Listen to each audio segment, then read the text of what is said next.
ప్రపంచ స్థాయి పర్యాటక ప్రాంతంగా చేస్తాం, హైదరాబాద్ను విశ్వనగరంగా తీర్చిదిద్దాం, టూరిజం, మూసీ అభివృద్ధి 1,50,000 కోట్లతోటట.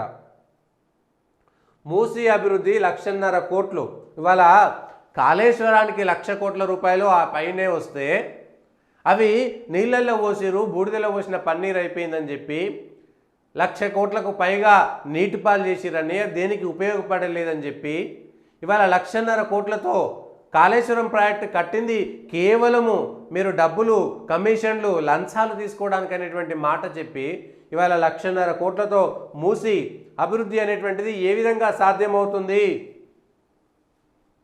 ఆ 1,50,000 కోట్లు అక్కడ మూసి అభివృద్ధికి పెడితే తిరిగి మనకు ఎంత అభివృద్ధి, దానికి ఎంత రాబడి వస్తుంది?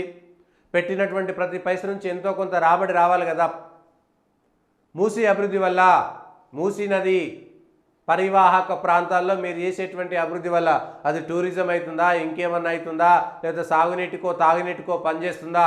మూసీ నది అభివృద్ధి చేయడం వల్ల ఈ 1,50,000 కోట్లు కూడా గతంలో బీఆర్ఎస్ పార్టీ కాళేశ్వరం పైన పెట్టి వాళ్ళు కమిషన్ల కోసం, లంచాల కోసం, అవినీతి కోసం మాత్రమే కాళేశ్వరం ప్రాజెక్టు కట్టారని విమర్శించినటువంటి మీరు ఇవాళ అదే కాంగ్రెస్ పార్టీ 1,50,000 కోట్లు, ఒకే ప్రాజెక్టు మీద 1,50,000 కోట్లు పెట్టుబడి పెట్టడం అనేటువంటిది ప్రజా ఉపయోగం ఉంటుందా లేదా అనేటువంటి విషయాన్ని ఒక్కసారి ఆలోచించాలి. ప్రజలు ఆలోచించాలి, ప్రభుత్వాలు ఆలోచించాలి. హైదరాబాద్లో గండిపేట, ఎంఆర్ సాగర్ నుంచి గేట్లు ఎత్తితే నల్లగొండ వరకు మూసి నీళ్లు స్వచ్ఛంగా ఉండేలా చర్యలు తీసుకుంటామని సీఎం రేవంత్ రెడ్డి ప్రకటించారు. మూసీలో వాళ్ళ ట్యాంక్ బండ్లో మా అమ్మ నాయనల కాలంలో, ఇంకంతకంటే కొంత ముందు కాలంలోనో 1970 ఆ దశకం వరకు కూడా మూసీ నీళ్లు కొంత మేరకు స్వచ్ఛంగా ఉండేది. కనీసం బట్టలు ఉతికేకైనా ఉపయోగపడే విధంగా మూసీ నీళ్లు ఉండేది.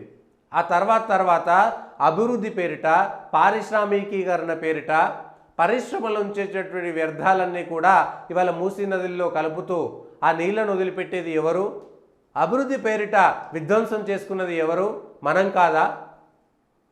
ఇవాళ మూసీ నది సుందరీకరణ ఇక్కడ నుంచి ఇవాళ మూసీ నది వదిలిపెడితే సూర్యాపేట దాకా ఉండేటువంటిది, సూర్యాపేట, జాజిరెడ్డిగూడెం ఆ ఏరియాలో ఉండేటువంటి ఆ మూసీ నది అక్కడ దాకా పోతే మధ్యలో చౌటుప్పలు దాటిన తర్వాత వచ్చేటువంటి మూసీ నది దగ్గర ఇక్కడికి వస్తే ఆ మూసీ నదికి సంబంధించినటువంటి నీళ్ళలో కనీసం వాసనైనా చూడగలుగుతాము మనం? ఏ విధంగా శుభ్రం చేస్తారు?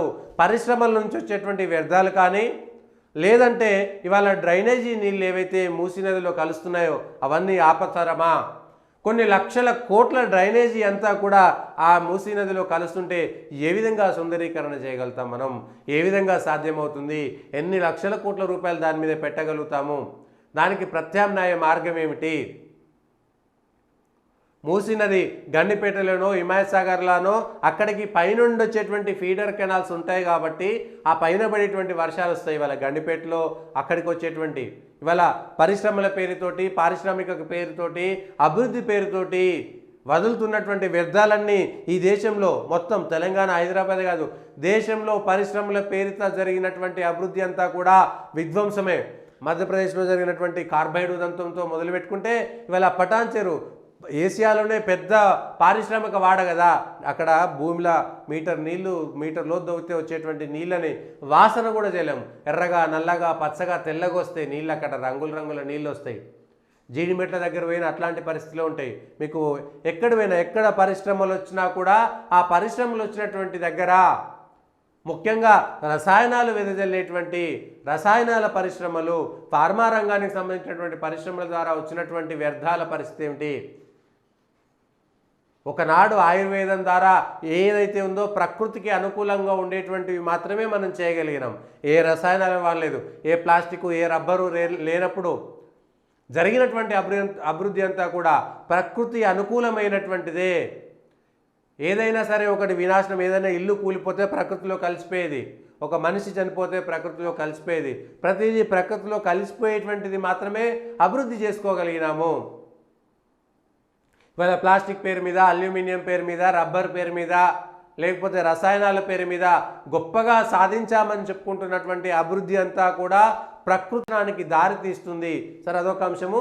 కానీ మూసీకి సంబంధించినటువంటి అంశంలో ఈ మూసీకి సంబంధించినటువంటి అంశంలో మూసీ అంటే ముక్కు మూసుకునే పరిస్థితి ఉందని, రాబోయే 5 ఏళ్లలోపు మూసీని చూసేందుకు ప్రపంచం నలుమూలల నుంచి పర్యాటకులు వచ్చేలా మారుస్తామని, హైటెక్ సిటీని చూస్తే ఓ సీఎం గుర్తుకొస్తారని, ఐటీ అంతర్జాతీయ ఎయిర్పోర్ట్ ఔటర్ రింగ్ రోడ్ వస్తే ఇంకో ప్రభుత్వం గుర్తుకొస్తుందని, మూసీ అభివృద్ధి అంటే మా పేరు కోసం, మా పేరు రావాలి, మేము తప్పులేదు, ఎవరైనా సరే ఒక పని చేస్తే ఫలానా పని చేశారనేటువంటి విషయం చరిత్రలో గుర్తుండిపోయే విధంగా చేయవచ్చు, అది మంచి పని చేసి.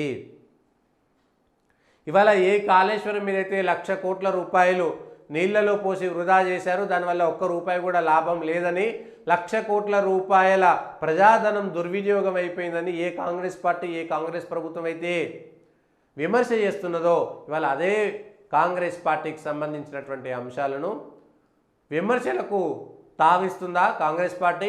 1,50,000 కోట్లను కేవలము పర్సంటేజీల కోసము, తమ పర్సంటేజీల కోసం మాత్రమే ఖర్చు పెట్టడం కోసం ఇంకొక కొత్త ప్రాజెక్టు తెచ్చిందా? గతంలో రాజశేఖర రెడ్డి ప్రభుత్వం నుంచి, అంతకుముందు చంద్రబాబు నాయుడు ప్రభుత్వం నుంచి, ఆ తర్వాత ఎవరు ప్రాజెక్టులు కట్టినా అది ప్రజల కోసం కడుతున్నటువంటి ప్రాజెక్టులు కాదు, కేవలం పైసల కోసము, అందులో వచ్చేటువంటి భాగాల కోసం మాత్రమే ప్రాజెక్టులు కడుతున్నారనేటువంటి ఒక అపప్రదను మూట కట్టుకున్నటువంటి ప్రభుత్వాలనే చూస్తున్నాం మనం. ఏ ఒక్క ప్రాజెక్టు వల్ల కూడా ఒక ప్రజలకు లాభం జరిగిందని, 10%, 20% మాత్రమే ప్రజలకు లాభం జరిగితే 80% పూర్తిగా ప్రజలకు లాభం లేకుండా ఆ ఖర్చులు చూయించుకునేందుకు, దాని ద్వారా వచ్చేటువంటి డబ్బులను రాజకీయంగా, వ్యక్తిగతంగా వాడుకునేందుకు మాత్రమే చేస్తున్నారు అభివృద్ధి పేరిట అనేటువంటిది. మిషన్ కాకతీయ, మిషన్ భగీరథలతో సహా ప్రతిదీ, కాళేశ్వరంతో సహా ప్రతి అంశంలోనూ డబ్బులను తీసుకోవడం కోసమే ఈ ప్రాజెక్టులు కడుతున్నారనేటువంటి పేర్లు తెచ్చుకున్నటువంటి పరిస్థితి. అంతకుముందు ఏది ప్రాజెక్టులు కడుతున్నారని అపర భగీరథులని పేరు తెచ్చుకున్నటువంటి నాయకులు కూడా, ఆ తర్వాత చంద్రబాబు నాయుడు 16, 17 కేసుల్లో స్టేలు తెచ్చుకున్నటువంటి విషయము, ఆ విధానము, ఇప్పుడు కూడా ఆ తర్వాత వచ్చినటువంటి కేసీఆర్ సర్కారు, ఆ తర్వాత ఇప్పుడు రేవంత్ సర్కారు కూడా తెలంగాణ రాష్ట్రానికి 65% ఆదాయం హైదరాబాద్ నుంచే వస్తుందని సీఎం రేవంత్ రెడ్డి, ఇతర జిల్లాలు, రాష్ట్రాలు, దేశాల నుంచి ఉపాధి అవకాశాల కోసం ఎంతోమంది ఇక్కడికి వచ్చి స్థిర నివాసం ఏర్పాటు చేసుకుంటున్నారన్నారు. ఎక్కడి నుంచి ఎవరు వచ్చినా అక్కడ చేరుకుని ఉపాధి పొందేటువంటి అవకాశం కల్పిస్తున్నామని. ఇది గోపనపల్లి ప్రాంతంలో ప్రస్తుతం ఎకరం భూమి 100 కోట్ల దాకా పలుకుతుందన్నారు. ఔటర్ రింగ్ రోడ్డు లోపల్లి ప్రాంతాన్ని కోర్ అర్బన్ ఏరియా కింద అభివృద్ధి చేసేందుకు ప్రణాళికలు చేస్తామని. హైదరాబాదును మాత్రమే అభివృద్ధి చేయడం కాదు, గ్రామాలలో కనీసమైనటువంటి మౌలిక వసతులు కల్పిస్తే ఇవాళ గ్రామాల నుంచి వలసలు తగ్గిపోయేటువంటి అవకాశం ఉన్నది. ఆ విషయంలో ఎవరు కూడా దృష్టి సారించడం లేదు.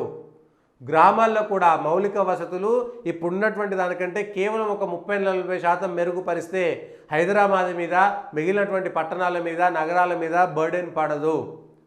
కావాల్సినటువంటి ప్రాథమిక విద్య, ప్రాథమిక వైద్యము, కనీసమైనటువంటి మౌలిక వస్తువులు, తాగునీరు, వ్యవసాయదారులకు సాగునీరు, కరెంటు, ఇవి ఇస్తే గనక ఉండాల్సినటువంటి రోడ్లు ఇవి ఇస్తే గ్రామాల నుంచి చాలా మటుకు వలసలు తగ్గుతాయి.